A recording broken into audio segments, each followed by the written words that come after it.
ನಮ್ಮೊಂದಿಗೆ ಈಗ ಮತ್ತೊಬ್ಬ ಹಿರಿಯ ಪತ್ರಕರ್ತರಾಗಿರುವಂತಹ ರವೀಂದ್ರ ರೇಷ್ಮೆ ಅವರಿದ್ದಾರೆ. ಸರ್ ನಮಸ್ಕಾರ.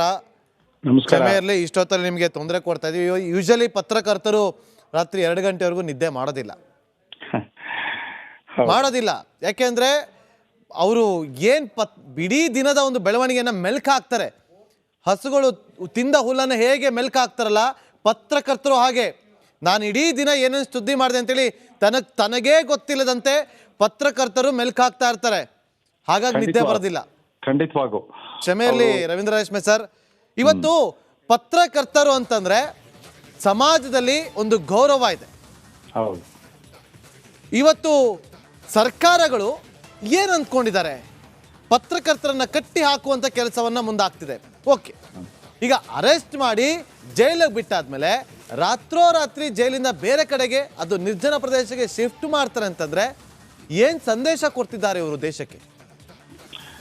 ನೋಡಿ, ನಾವು ಪಶ್ಚಿಮ ಬಂಗಾಳ ಬಂಗಾಲಿ ಸ್ವೀಟ್ಸ್ ಅಂತಂದ್ರೆ ನಾವು K C Das Bengali sweets ಅಂಗಡಿಯಲ್ಲಿ ಸಂದೇಶ್ ಅಂತಂದ್ರೆ ಅದೊಂದು ಬಂಗಾಲದ ಸುಪ್ರಸಿದ್ಧ ಸಾಂಸ್ಕೃತಿಕ ಸಿಹಿ ತಿಂಡಿ. ಆದ್ರೆ ಇವತ್ತಲ್ಲಿ ಸಿಹಿ ಸುದ್ದಿಗಳೇ ಬರ್ತಾ ಇಲ್ಲ, ಬರೀ ಕಹಿ ಸುದ್ದಿಗಳೇ. ಎಲ್ಲ ಒಂದ್ ಕಡೆ ಬಾಂಗ್ಲಾದೇಶದಲ್ಲಿರೋದು, ಇದು ಪಶ್ಚಿಮ ಬಂಗಾಳದಲ್ಲಿರೋದು ಸರ್ಕಾರವಲ್ಲ, ಸರ್ವಾಧಿಕಾರಿ ಸರ್ಕಾರ. ಅಲ್ಲಿರೋದು ಪ್ರಜಾಪ್ರಭುತ್ವವಾದಿ ಸರ್ಕಾರವಂತೂ ಅಲ್ವೇ ಅಲ್ಲ, ಅಲ್ಲಿರೋದು ನಿಚ್ಚಳವಾದ ಸರ್ವಾಧಿಕಾರ. ಯಾಕಂತಂದ್ರೆ ಅಲ್ಲಿರೋ 2 ಪ್ರತಿಪಕ್ಷಗಳು, ಪ್ರಧಾನ ಪ್ರತಿಪಕ್ಷಗಳು ಇದ್ವಲ್ಲ, ಕಮ್ಯುನಿಸ್ಟ್ ಮಾರ್ಕ್ಸಿಸ್ಟ್ ಪಕ್ಷ ಮತ್ತು ಕಾಂಗ್ರೆಸ್, ಎಷ್ಟು ಮಟ್ಟಿಗೆ ದುರ್ಬಲವಾಗಿಬಿಟ್ವು ಅಂತಂದ್ರೆ ಕಳೆದ ಚುನಾವಣೆಯಲ್ಲಿ ಧೂಳಿಪಟ ಆಗೋಗ್ಬಿಟ್ಟಿದ್ವು. ಅಂಡ್ ಇರೋ ಒಂದು ಬಿಜೆಪಿ ಪಕ್ಷ 75 ಜನ MLAಗಳು ಗೆದ್ದು ಬಂದ್ರು ಕೂಡ ಅದರಲ್ಲಾಗ್ಲಿ ಒಂದು 11 ಜನ ವಾಪಸ್ ಹೋಗ್ಬಿಟ್ರು, ಅವರೆಲ್ಲ ಪಕ್ಷಾಂತರ ಮಾಡ್ಬಿಟ್ರು. ಆಮೇಲೆ ಇರೋ ಬಿಜೆಪಿ ನಾಯಕರು ಕೂಡ ಅಷ್ಟೊಂದು ಗಟ್ಟಿಯಾದ ಒಂದು ಪ್ರತಿರೋಧವನ್ನು ಒಡ್ಡೋದ್ರಲ್ಲಿ ವಿಫಲರಾದ್ರು. ನೋಡಿ, ನೀವು ಆಗ್ಲೇ ಹೇಳ್ತಾ ಇದ್ರಿ ಪತ್ರಕರ್ತರು ಮಲಗೋದೇ ಇಲ್ಲ ಅಂತ ಅಂದ್ಬಿಟ್ಟು. ಯಾಕಂದ್ರೆ ಒಂದು ದೊಡ್ಡ ಇಂಗ್ಲಿಷ್ ನಲ್ಲಿ ಒಂದು ನಾಣ್ಣುಡಿ ಇದೆ, eternal vigilance is the price of democracy ಅಂತ ಅಂದ್ಬಿಟ್ಟು. ನಿರಂತರ ಎಚ್ಚರವೇ ಪ್ರಜಾಪ್ರಭುತ್ವಕ್ಕಾಗಿ ನಾವು ತೆರಬೇಕಾದ ಬೆಲೆ. ಅದರಲ್ಲೂ ವಿಶೇಷವಾಗಿ ಪತ್ರಕರ್ತರು ಆ ರೀತಿಯ ನಿರಂತರ ಎಚ್ಚರವನ್ನ ಪ್ರದರ್ಶಿಸಲೇಬೇಕಾಗುತ್ತೆ. ಹೌದು, ನಾವು ಮಲಗೋದು ಲೇಟು, ಹೇಳೋದು ಬಹಳ ಬೇಗ. ಸೊ ಸೂರ್ಯೋದಯಕ್ಕಿಂತ ಪೂರ್ವದಲ್ಲಿ ಹೇಳ್ತವೆ, ಮಧ್ಯರಾತ್ರಿಯ ನಂತರ ಮಲಗ್ತವೆ. ಆದ್ರೆ ನಮ್ಮ ಕಣ್ಣೆದುರಿಗೆ ನಡೀತಾ ಇರೋ ಇಂಥ ಘಟ್ಟಾವಳಿಗಳು ನಿಜಕ್ಕೂ ಆಘಾತಕಾರಿ. ಈಗಾಗಲೇ ನೋಡಿ, ಇಂಡಿಯಾ ಒಕ್ಕೂಟದ ಕೆಲವು ರಾಜಕೀಯ ಪಕ್ಷಗಳು ನಿಮ್ಮ ರಿಪಬ್ಲಿಕ್ ಟಿವಿಯನ್ನೇ ಬಹಿಷ್ಕರಿಸಿದ್ರು.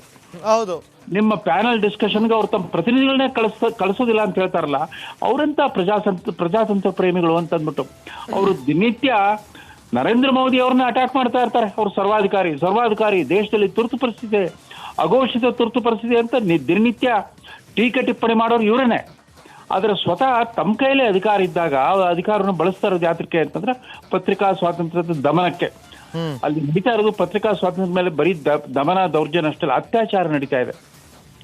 ಯಾಕಶ್ಚಿತ್ ಒಬ್ಬ ನಿರಾಯುಧ ಪತ್ರಕರ್ತ, ನಿಮ್ಮ ಪ್ರತಿನಿಧಿ ಅಲ್ಲಿ ಕ್ಯಾಮ್ರಾ ಹಿಡ್ಕೊಂಡು ಹೋಗಿದ್ರೆ ಹೊರತು ಅವ್ರೇನು ಕೈಯಲ್ಲಿ ಮಚ್ಚು ಲಾಂಗು ಅಥವಾ AK-47 ಗನ್ ಹಿಡ್ಕೊಂಡು ಹೋಗಿರ್ಲಿಲ್ಲ.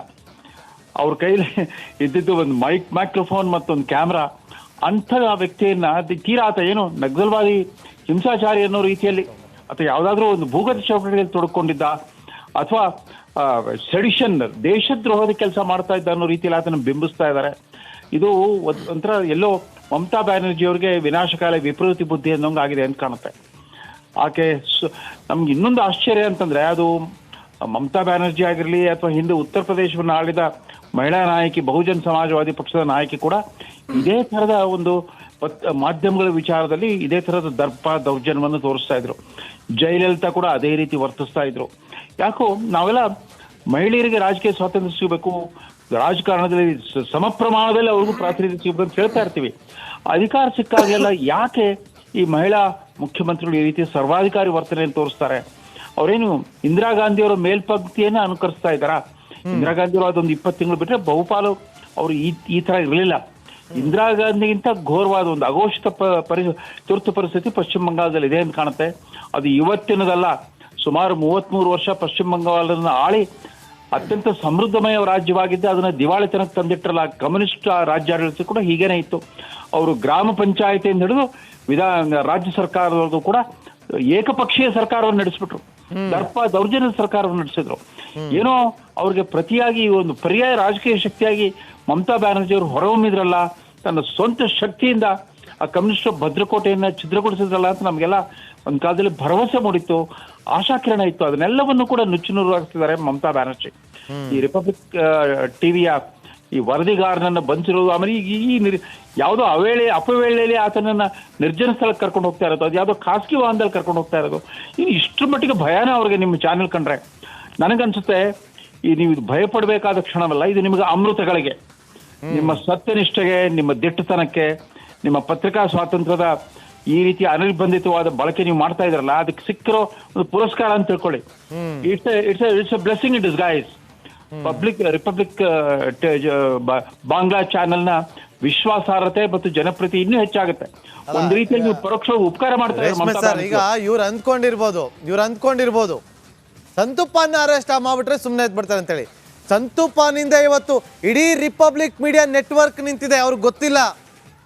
ಇಡೀ motorcycle